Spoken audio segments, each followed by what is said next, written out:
Hi guys. So this is just a little project that I'm doing because I got really bored of studying for the NCE. I myself am studying. I'm going to be taking the NCE um, in just about 2 weeks now. So I have taken a ton of notes, as you can see here, in this lovely notebook of mine, okay, filled with notes. And based off of the beautiful, beautiful purple book.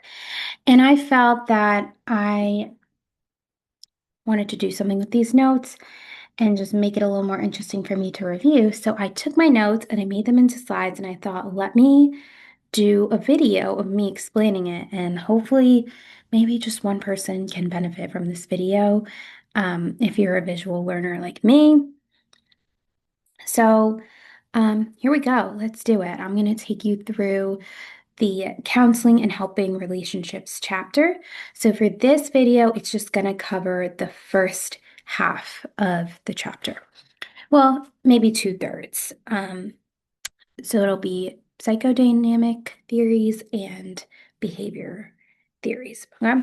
So let me share my screen.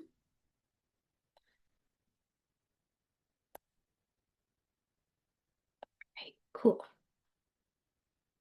So hopefully you can see my screen now. And I made these beautiful slides on Canva, and I tried to keep it interesting. So here we go. So first we're going to go through the psychodynamic theories. And if you're like me, it's so hard to keep these names straight. And I found that there were a million names in the purple book. So what I like to do is to Google what these people look like, because we're all in the counseling field and, we know faces, right? And we understand people. So let's put a face to these names. So the first one is Sigmund Freud, all the way on the left here, smoking his cigar, or I don't know if that's a pen. And he is really one of the titans of the psychology field. You probably have heard his name before. And his theory is psychodynamic psychoanalysis. And there's also different theories as well that we'll be talking about with him. And then in the middle, we have Carl Jung, whose theory is analytic psychology. And he had a theory on personality, which we'll talk about more. And interestingly, if you've taken the MBTI, the Myers-Briggs personality test, all of that is based off of Carl Jung's work. So this is Carl Jung in the middle. And then on the right, this wonderful, friendly looking man is Alfred Adler. And I've said it before, and I'll say it again. Out of these three, I feel like I would be most likely to go to Alfred Adler for therapy. I don't know. I like his theory, and he just looks like a nice man. Okay, so that is Alfred Adler, and his theory is, can you guess it? Individual psychology. Okay, or it's also Adlerian theory. Okay, Adlerian therapy. So first, we're going to go into Sigmund Freud. So he was, and I put the years too, because that kind of helps me remember. So he pretty much died right around or right before World War II. Okay, so this is like going way back, 1856 to 1939. Okay. Um, and so the first two theories we're going to talk about by him discuss how our brains work, how our psyche and how the mind really works, okay? So it's kind of the central image I want you to think about is the iceberg, okay? So above water is the conscious, okay? It's in your awareness. That is the part of the iceberg. If you remember the Titanic movie, right? That they could see. That's a part of the iceberg that you can see. It's above water, okay? And that's just a small portion. But underneath the water is so much more. There's this huge iceberg underwater. You don't even know it's there, okay? And that is the preconscious and the unconscious. So the preconscious are things that you are made of things you don't know instantly, but can access through association. So you don't really remember it, but if somebody brings something up, you're like, oh, now that I think of it, my mom used to make that same thing, right? So, and there's this actual technique that Freud used called free association, um, where he would name a certain topic, like, for example, parents or marriage. And then the client would say whatever comes to mind, and that would help them access below the surface to their conscious and unconscious. So that's just a side note, but preconscious, basically that's the idea. You can remember it, right? If it comes up, if it's relevant. And then unconscious are things that are really deep below the surface that you are not aware of, right? So it's so unpleasant or unacceptable that your brain just pushed it deep below the surface. And this could be like anything that was traumatic for you as a child, or who knows what you pushed under that surface, okay? And on the right side of this iceberg is the structural theory of the mind. So I'm sure you've heard of the id, ego, and superego. And these are these three parts, or like almost like forces that make up our mind. So the id and the superego are more so below the surface. So the id is, you're basically born with it. It's your basic needs. This is the pleasure principle. So it's the desire for sex and all the good stuff, okay? Basic needs, food, sex, power, whatever. And it operates in your unconscious mind. Okay. And the superego is if the id is the devil on your shoulder, this is the classic example, then the superego would be the angel on your other shoulder, telling you all the shoulds and the moral principle. And, you know, it's based off of a lot of what you probably learned when you were young from your parents or religious figures or authority figures. And it's partly conscious because it still comes to mind, right? You're like, oh, maybe I shouldn't run that red light, right? And then it's also partially pre-conscious. So it's kind of present in all areas of your mind, but it's mostly made, it's mostly living in your unconscious. Like, these things. It's so deep in your unconscious mind. Um, and then your ego is the reality principle. This is like it's mostly operating in your conscious. Well, actually, it's operating in all three areas as well. But it's the most conscious of the three, and it's really just mediating between your id and your superego. Like the id wants to go out and party on Friday night, but your superego is like, no, you need to stay home and work on studying and improving your life. And the ego is like, okay, yeah, you know what? I'm going to study and then I'm going to go out and party after I take my NCE. Okay. So the ego is the reality principle. Okay. All right. So this brings us to the ego defense mechanism. So when the ego finds something so difficult to tolerate, it does this thing to kind of protect itself, right? When something's undesirable or just too painful, right? So, repression is the first one that we'll review, and there's like a bunch. I may not be covering all of them, so I would suggest if anyone's actually watching this video to Google these or ask ChatGPT. I don't know, or look in your textbook. So the first one is repression. Okay, so the memories are so painful or unacceptable that you are unintentionally pushing them down. So this is unintentional, okay? So you don't even realize you just blocked this out. So repressed, you are pressing it down, okay? Unintentionally. Key word is unintentionally here, and you could see the little fossil, right? So it just naturally got whatever fish or whatever naturally got pushed down, pressed down, and became a fossil underground. Can't really find it. Okay. Suppression is similar to repression, but it's different because you are intentionally pushing down that desire. Okay. So this may come up, this, I saw a few examples about sexuality, right? So someone, is desiring somebody that, they're ashamed to be desiring and they push the desire down. And the way I remember this is it has a U in it. So you press it down.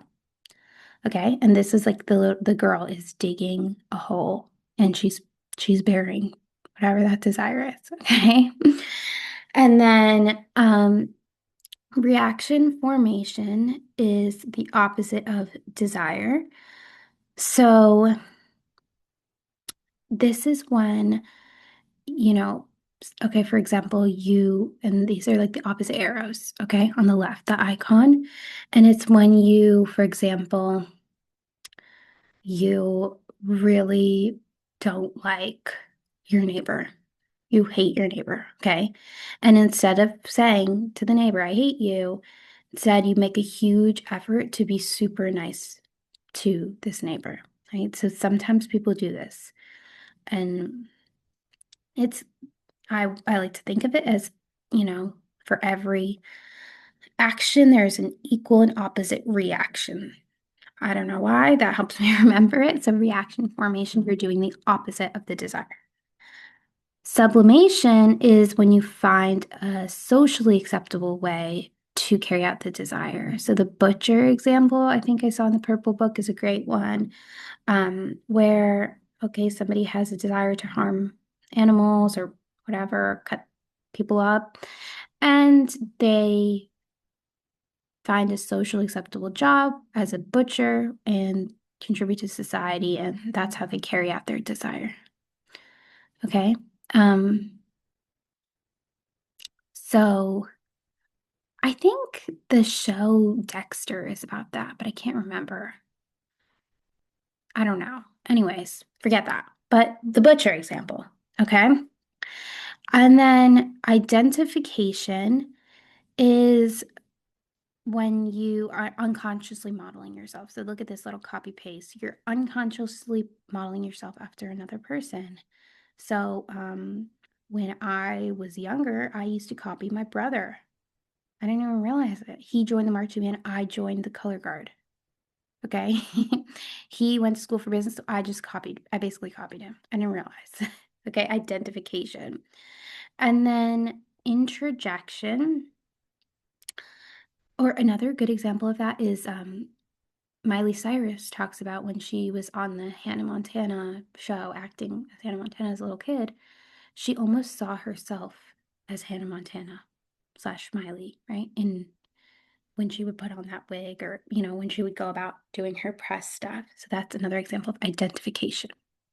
The next one is introjection. So internalizing the beliefs and attitudes of another person. So this little prayer hands lady on the left, a good example for this is, when you grew up in a really religious household and you might internalize those beliefs of your parents and whether or not you identify with that as an adult, right? So maybe you didn't even choose to follow that religion as an adult, but you still kind of have those values like, oh, I need to do this, right? So that is introjection. Displacement is the feeling is redirected. So often this is about anger, frustration, and you're redirecting or displacing your anger to a less threatening target. It's not always about anger, but that's just a easy way to remember it. And the dog, right? There's so many good examples with dogs, okay?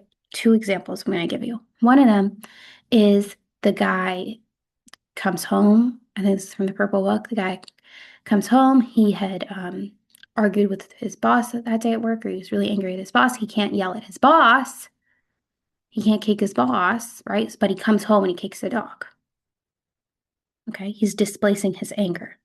Another example, my dog, okay, this is not a human example, but my dog, when we used to have two dogs, and when they would bark at the mailman or whatever, the Amazon driver, when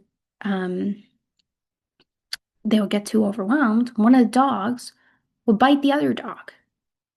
They weren't mad at the other dog, but they were mad at the mailman. So they're displacing the anger, okay? Your feeling is redirected to a less threatening target. Okay, some other concepts with Freud. So dreams were very big for him. He did a lot of dream analysis, and he felt that dreams are the process for wish fulfillment. So I'll actually start with manifest. So manifest is the surface meaning. That's the literal meaning of whatever it is. So when you think about manifesting something, I want it to materialize in my life. I want it to come to the surface, right? That's the surface meaning. So I dreamed last night that I went to the grocery store and I bought 12 eggs, okay? And the hidden meaning, right, is the latent meaning. What do those eggs symbolize? Was it just about buying eggs, or was there something else going on, right?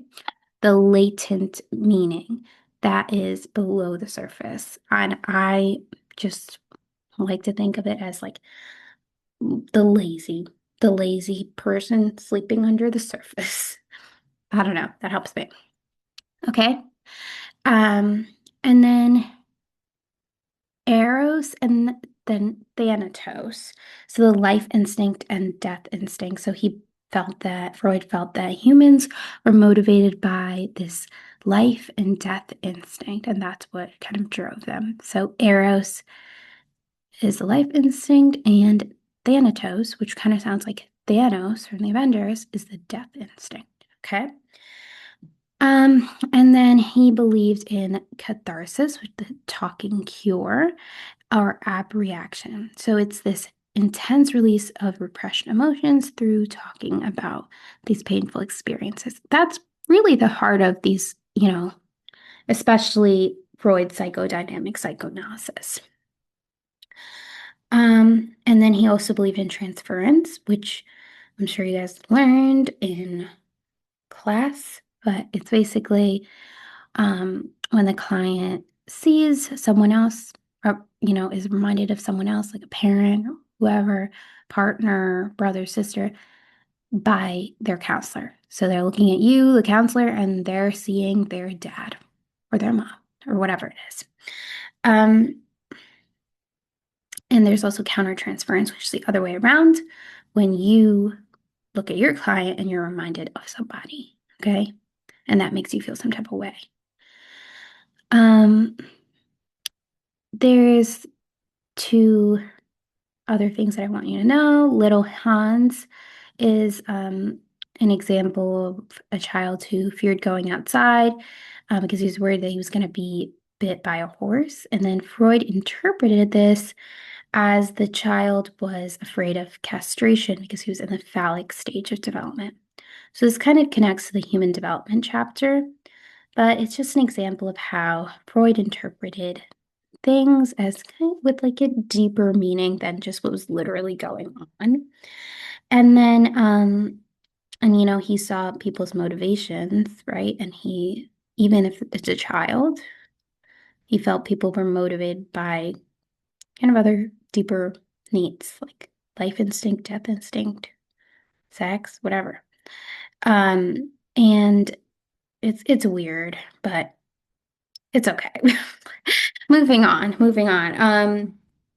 Daniel Paul Schreiber. Okay, so this was an example of somebody, he was this rich aristocrat, I think, and he wrote a book about his like mental health journey, and he was in a mental institute. So we talked about his experience of hallucinations and psychosis. And his family actually was really embarrassed by this book, so they tried to buy up all the copies, but Freud was able to get a copy, and he analyzed this gentleman's psychosis. And the kind of delusion was that the guy would turn into God's partner and create a healthier race. That he would like mate with God and create the healthier race. And Freud viewed this as a conflict related to this person's sexuality. And he felt like that was maybe part of the cause of his psychosis or neurosis, as I called it. Okay. And then now we're going to be moving on to Carl Jung. So this is analytic psychology. So as you can see from this picture of Carl Jung in the corner with like this beautiful sun and all these colors, he definitely had a more philosophical and spiritual vibe to his theories. Um, so similar to Freud, he had believed in the ego and then the personal unconscious, okay? But then where he kind of diverges is he also believed in this collective unconscious. Okay, so there's this shared experience and this shared knowledge that all humans have, which is kind of a beautiful concept. Um, so this is composed by instincts and archetypes. So it's the knowledge that was passed down by our ancestors. And he analyzed like all these different religions, cultures, and found these common themes and symbols, which he kind of evolved into these archetypes that he created. And he believed that the psyche, or totality, sorry for the typos here, totality of personality and psychology made up the psyche. So this is like your entire mind, okay? And it was composed of these three layers, and the process of confronting and understanding the personal and collective unconscious helps you become a truly unique, blossoming individual, and that is called individuation. Okay? And he felt the privilege of a lifetime is to become who you truly are. So how do you become who you truly are? How do you achieve individuation? Is you face those deeper sides of yourself. Okay? What is beyond just your ego. And what are archetypes? So archetypes are these universal psychological patterns or symbolic images that would come up and time again. And the major ones, there's, again, for this, there are many archetypes that you should definitely just Google. For the NCE, I am focusing on these, and if I don't know any additional ones, I don't know. I don't know what to tell them. I'm sorry. Okay. So the first one is the persona. So this is the social, so everyone has mask, right? Social mask that we present to the outside world. Okay. That is an archetype. And then the shadow, which is the repressed, hidden, or unconscious part of the personality, which is the darker part that you don't really show people. The anima or animus. So this one is interesting. It's like the inner opposite gender. And he felt that everyone was kind of androgynous. And I think he also thought felt everyone is kind of bisexual too. So with this anima and animus, I believe it has to do with, like in terms of dreams, the opposite gender part of yourself appearing to you. And the idea with all of these is kind of understanding and making almost making peace with all these different parts of your puzzle. Okay. And then Here's the hero archetype, which is that's pretty self-explanatory, I think. Okay, it represents struggle, growth, and overcoming obstacles. And then the self is the archetype of wholeness. So this is this is what we want, right? Unity of conscious and unconscious aspects of personality. Okay, thank you, Carl Jung. And now we move on to our friend Alfred Adler. So he was kind of around for a similar time as Freud and Jung, 1870, 1937. Sadly, he died kind of early. I think it's sad he was overworking a lot and he had a heart attack. You can fact check that. And he believed that people are motivated by social connectedness and the drive for superiority or to overcome inferiority. So he didn't just believe that it was really death and life instinct or sex or whatever. He felt that people needed the social connectedness and also that everyone had this inferiority, experience of inferiority, and that they were driven to push past that and to overcome and to achieve significance or superiority. So he believed compensation is a healthy response.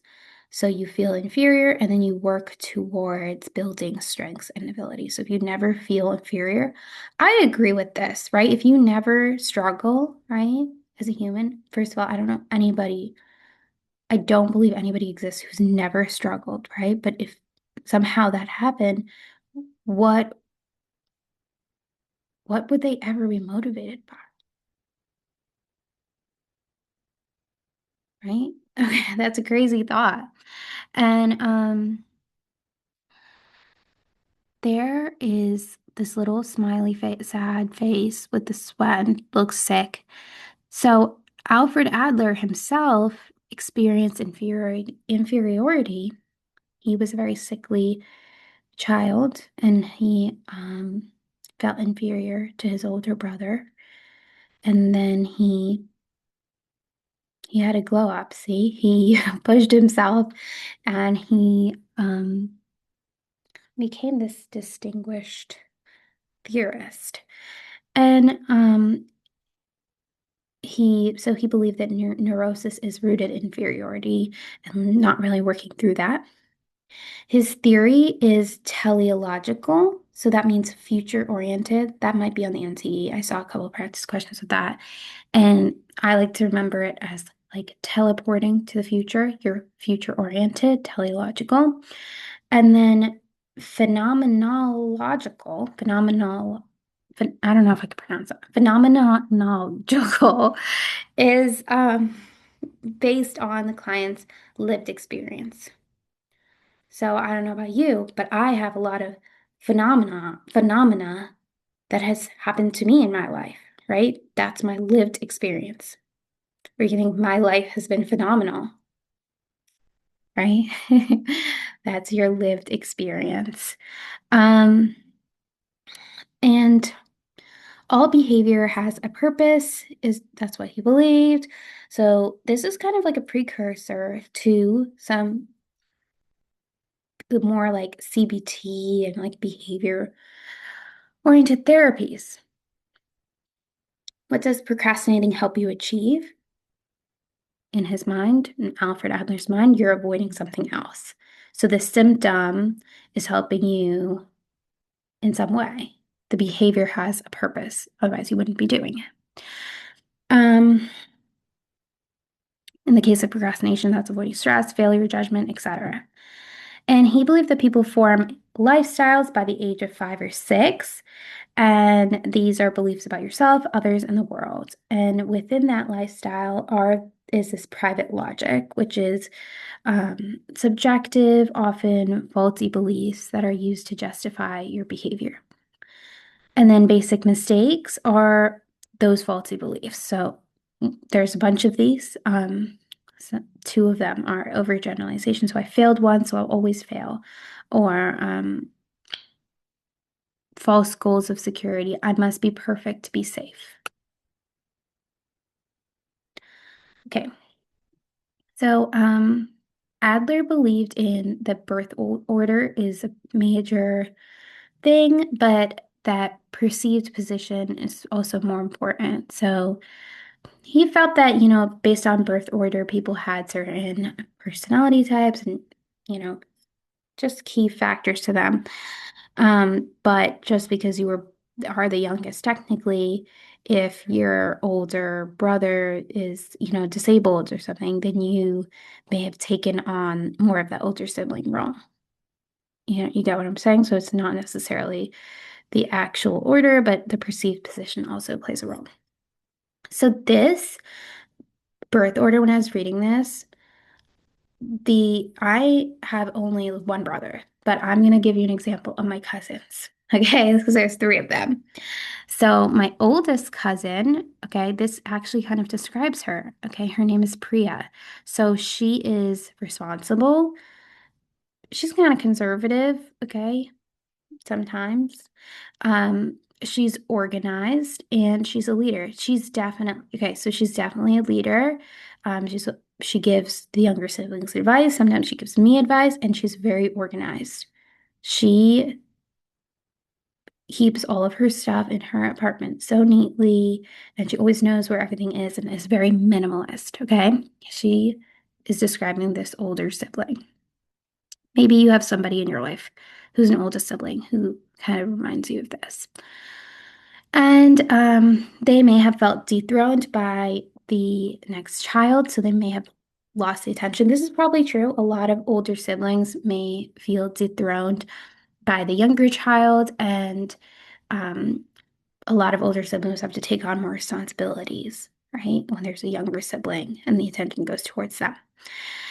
And they may align with authority, follow rules, and they may be high achievers. This is definitely my cousin Priya. She, I think, was like her valedictorian or something for her school.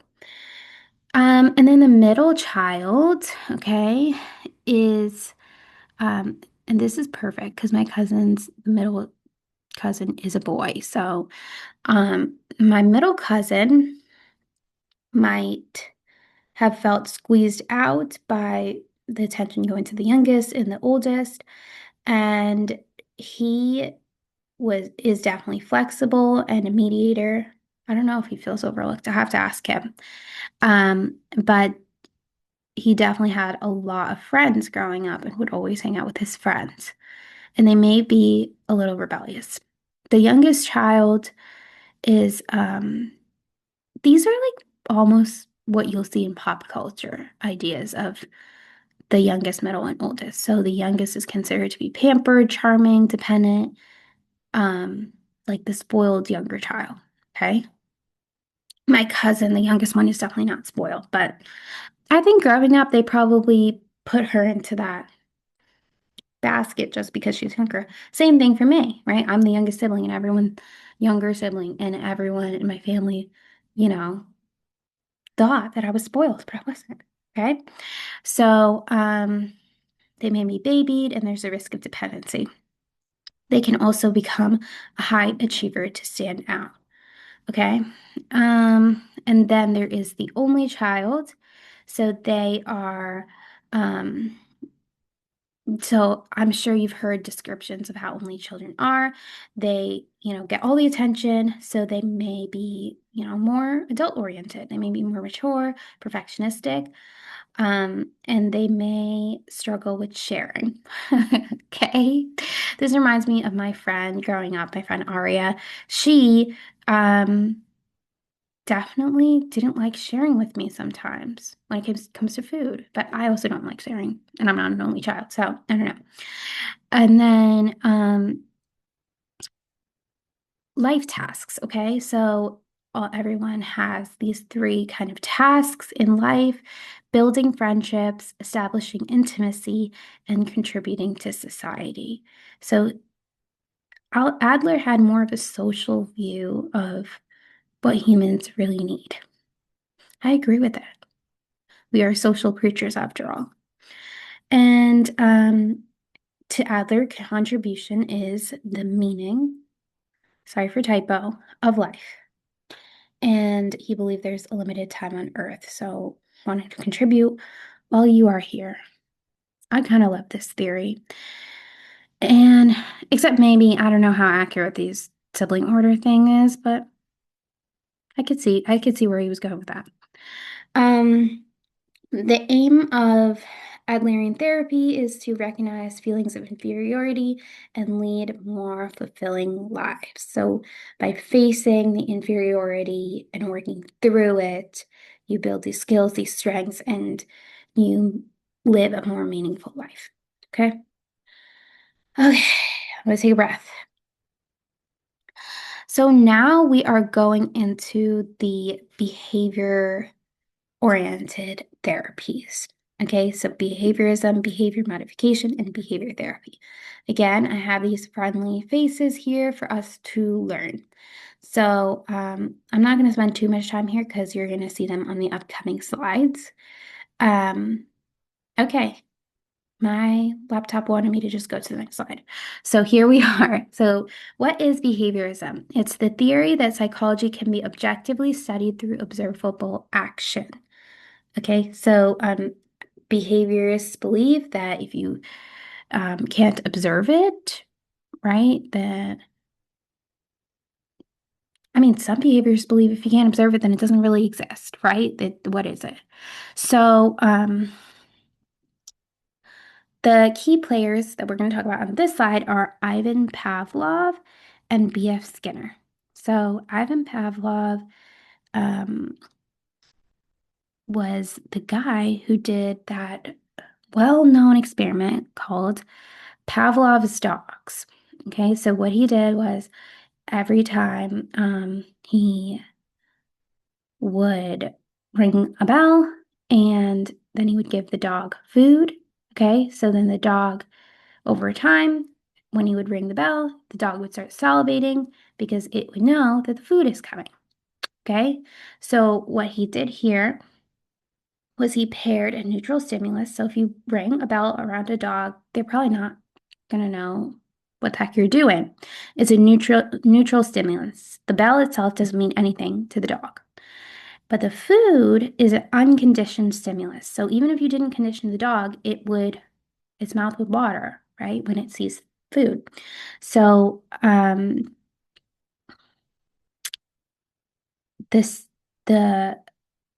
mouth watering, the salivating, is the unconditioned response.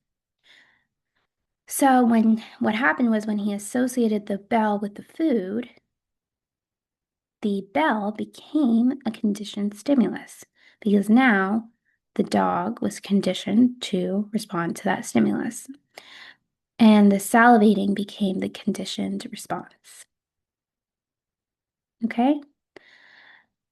So that is classical conditioning. So classical conditioning, the key here is that you're training, or not training, but you're causing the subject to associate two unrelated stimulus together. So an unconditioned stimulus is paired with a neutral stimulus, and now the dog is associating the two, and therefore the neutral stimulus becomes a conditioned stimulus. And just try and remember classical conditioning is kind of look at how classical and old school this gentleman Ivan Pavlov looks. Okay, that's how you can remember it. And he did this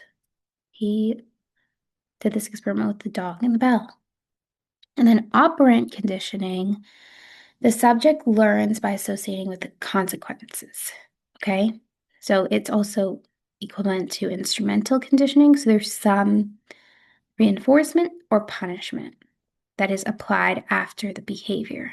Okay, so reinforcement is something that increases the likelihood of the behavior. So if you want the dog to jump through the hoop and you give them a treat after you jump through the hoop, they're more likely to jump through the hoop next time. So a positive reinforcement is adding a pleasant stimulus. You give the dog a treat. You're adding something. It's positive. A negative reinforcement is when you remove an unpleasant stimulus. So if the dog really hates,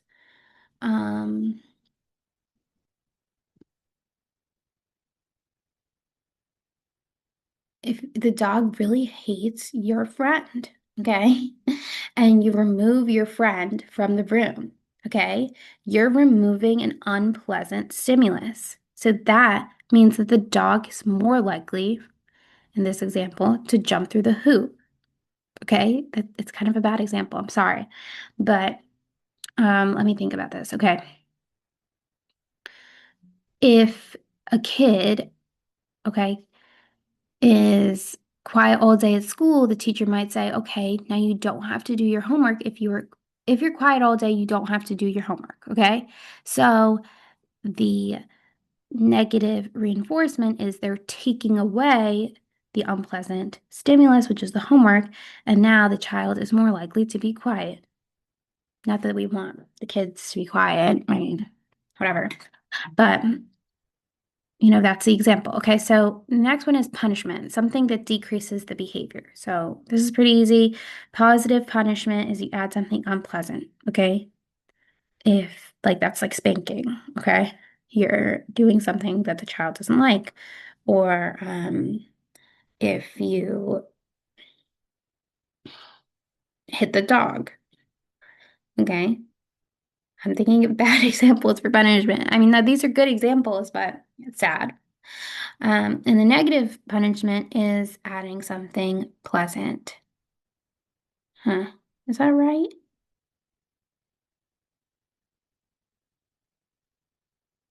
No, I think that's wrong.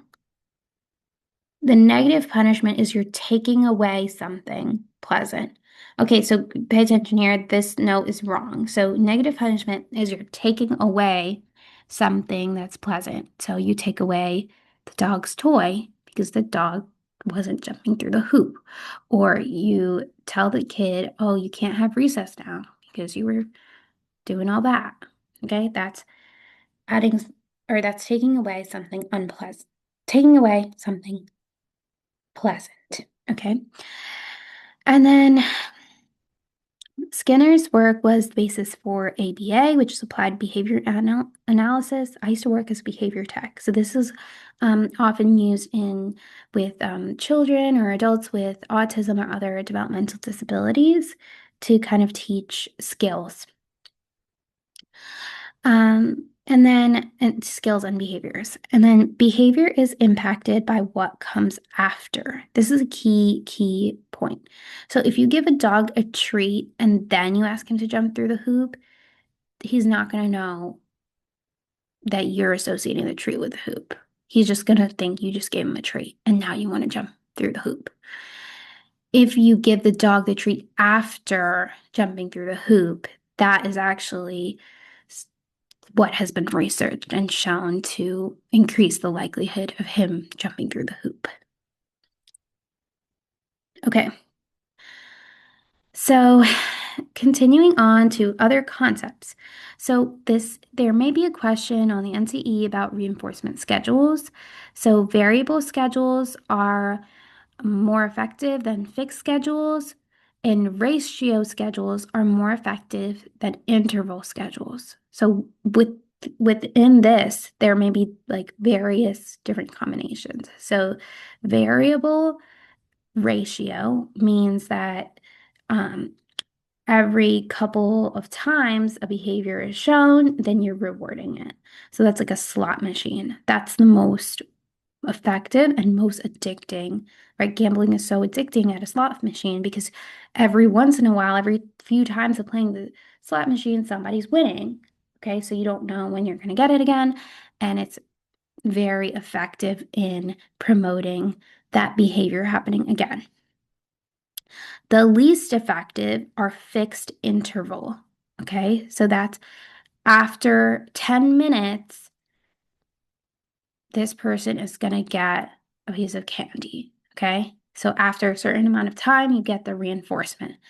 That is just based off of research shown to be the least effective. So as you can see here, right, there's um, variable interval as well and fixed ratio as well. So variable interval is like for, after 5 minutes, I give the child a piece of candy, and then the next time after 10 minutes, I give them a piece of candy, and the next time after 2 minutes, I give a piece of candy. So I'm changing the interval of time for the reinforcement. And fixed ratio is every 2 times you submit your homework, you get a sticker. So it's after a fixed amount of times of doing the behavior, you get the reinforcement. So it's on this continuum, and you may get any combination of this. Like, is variable interval more effective or fixed ratio? And so the way you could remember it is variable wins. So variable is always more effective than fixed. So variable wins, fixed fails. And remember it. So ratio is more effective than interval. That's just my way of remembering it. Maybe you could come up with something too. Variable over fixed and ratio over interval that's the key that you want to remember. And then the primary reinforcer is something that's naturally rewarding. So candy, food, anything that someone would naturally want. The dog would naturally want a treat. A secondary reinforcer gains its value through learning. So, for example, money is just paper, right? It doesn't inherently have any value, but you can exchange money for food or treats or whatever. So that's what makes it reinforcing. That's why it's a secondary reinforcer. Okay, and then there are some other concepts here. The backup reinforcer is basically if there's a token economy and a child gets tokens for every time they do something good, then they can exchange that token for a prize. The prize is the backup reinforcer. Aversive conditioning is something that makes the behavior less desirable to do, like anti-abuse for alcohol, which causes nausea when the person drinks. And this is kind of controversial because it can cause harm.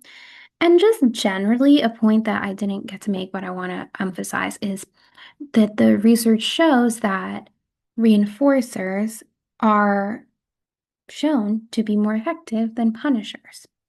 Okay, so reinforcement is favored over punishment. Okay, so first conditioning, okay, good. And then token economy, kind of, I explained it already with backup reinforcer. So the child will get, a lot of teachers run their class like this. You get tokens every time you do certain behavior, and then you can exchange it for a prize once you've accumulated a certain amount. Little Albert experiment. So I'm going to explain this again because it didn't record, but John B. Watson is behind this Little Albert experiment along with his research assistant, who, interestingly enough, he actually had an affair with. And that's the picture of both of them, right? Doing the Little Albert experiment, they had an affair during this time. So while, you know, this is some tea, right? To just make it a little interesting for you to remember. The main point is this Little Albert experiment was pretty unethical because he caused this boy permanent harm and that he was always scared of furry animals after this experiment. So what the experiment was he associated a loud noise with the furry animal. So every time he presented the boy with a furry animal, he made a loud noise and the boy became scared. He had this response, unconditioned response to the loud noise, which was crying. And then he associated that with the furry animal, which was the neutral stimulus. So this is an example of classical conditioning, and John B. Watson also coined the term behaviorism. And yeah, he was a little sneaky because he didn't tell the mom fully. I don't think he really informed the mom what was going on with this experiment. And also, another piece of tea that I learned is that apparently he also was sleeping with Rosalie Rayner and observing the physiological responses that their bodies were having in this lab. And he was ultimately fired. And then he worked as a marketer, I think. But anyways, Little Albert experiment, John B. Watson, okay? And Rosalie Rayner. Okay. Um, the next person is Joseph Wolpe, who is associated with systematic desensitization. So this is based off of classical conditioning as well. So the steps in systematic desensitization is you first teach relaxation techniques. So this is really important because if a client doesn't have the techniques, then they're not going to be ready to be exposed to the fear.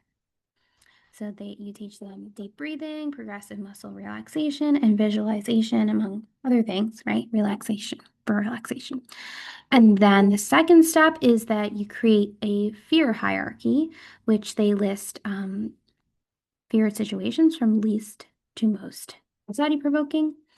And so, for example, if they're afraid of dogs, it may be not anxiety provoking at all to look at a picture of dog, and then progressively up until petting a dog.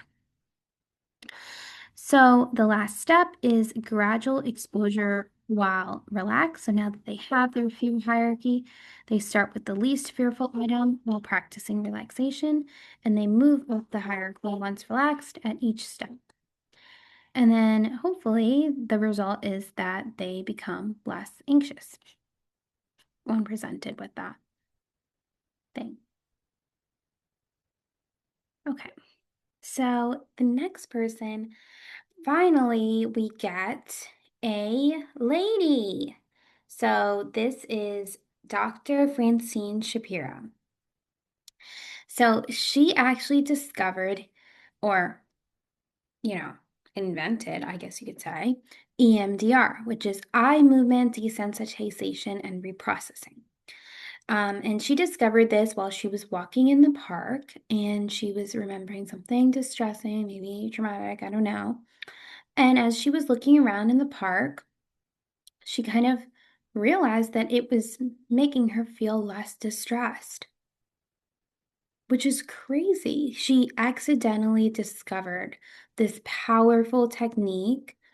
Um, and what it is it combines therapy and eye movement. So literally look at the picture in there. The therapist might, move from side to side and have the person talk about their distressing memory while looking at the therapist's hands, and thereby like moving their eyes, and reprocessing the memory. And it could also be taps or sounds. I know one person told me that they did buzzing, like they had buzzers or clickers on each side, and as they would talk about it, they would kind of click on each side. And this is a treatment for PTSD, anxiety. It started off mostly for trauma, and now it's used for all kinds of different things, anxiety, mood, and substance use disorders. This is a really awesome lady. I was sad when I saw she passed away. I think she passed away in 2019, if I remember that correctly. Okay. And then, don't mind me, I'm eating some chocolate chips now. Um, this is Albert Bandura, and he was the theorist behind social learning theory. So he believed that people don't just learn from being reinforced, but they could also watch others and maybe they see that other people get reinforced and they imitate those behaviors. Okay? You watch your parents do the dishes every single day, and then in your adult home, maybe you feel I want the dishes done before I go to bed. Okay, so you can learn from watching others. Um, okay,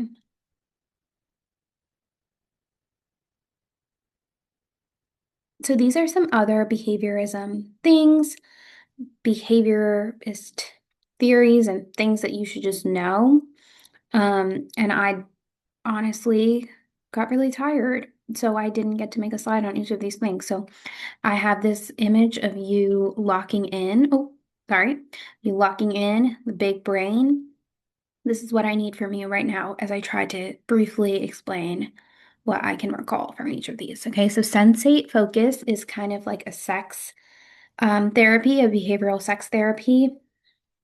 So it might look like progressively like increasing contact. So the couple might, one person might just, graze the other person's leg.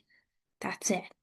And then progressively moving towards more feared things, maybe uh, and the goal is to reduce anxiety, okay? And then covert sensitization. So this is, oh my goodness, let me look at my notes. Um, Okay, so this is when you imagine an undesirable consequence. So we're not actually punishing that person, but maybe they imagine it. So instead of like antabuse, where they take a medicine to make them nauseous when they drink alcohol and then they don't want to drink alcohol, instead of that, maybe they just imagine they're going to be super nauseous and throw up every time they drink alcohol. Okay. And this is rooted in behaviorism concepts. Okay. And then implosive therapy.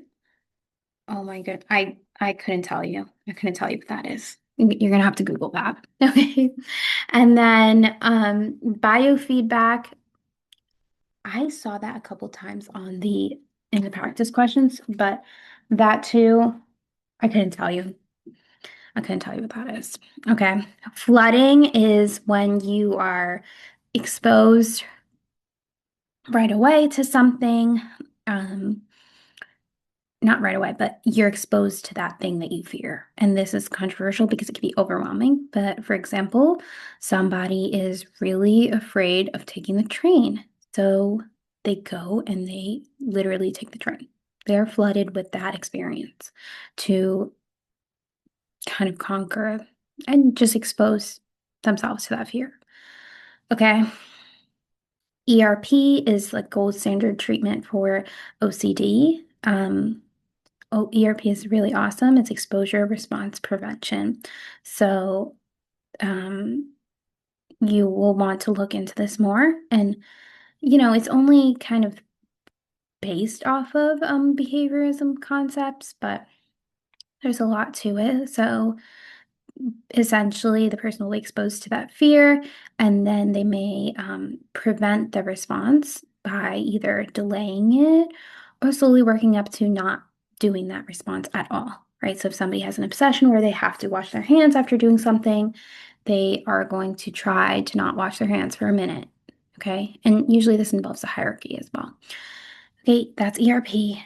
Probably want to Google that. Um, Assertiveness training. This is training the person, maybe through role plays and other things, to be able to kind of assert themselves and communicate and advocate for themselves. Extinction is when you, for example, a child throws a lot of tantrums and you withhold attention, which is like a reinforcer or whatever the typical reinforcer is. And eventually that behavior goes down. And usually before the behavior goes down, there's another thing called extinction burst, where the behavior actually increases before it goes down. So if that behavior randomly starts increasing, it's actually a good sign that there's an extinction burst and the intervention is doing something. So hopefully after the extinction burst, the behavior starts to reduce. Shaping is when you teach something by showing like successive um, Support. So you teach a child how to wash their hands through like progressive steps. DRO is differential reinforcement of other behavior, and DRA is differential reinforcement of alternative behavior. So DRO is if a child comes home and they're not throwing a tantrum, if they usually throw a tantrum every day when they come home, and so you're going to reinforce them because they are not throwing the tantrum. And alternative behavior is there's a specific action. So when they come home every day, they're instead of throwing the tantrum, they're asked to come help mom do the laundry. So you reinforce them for doing the laundry. Okay. And that's it. Thank you guys for locking in with me. And I hope that was helpful. It was definitely helpful for me to review all of these concepts. And if you have any questions, please let me know. Like I said, I am not an expert in any of this stuff. I'm just going through it with you and sharing my notes with you. So if you have any corrections for me or questions, just please let me know. Thanks, and I will see you next time.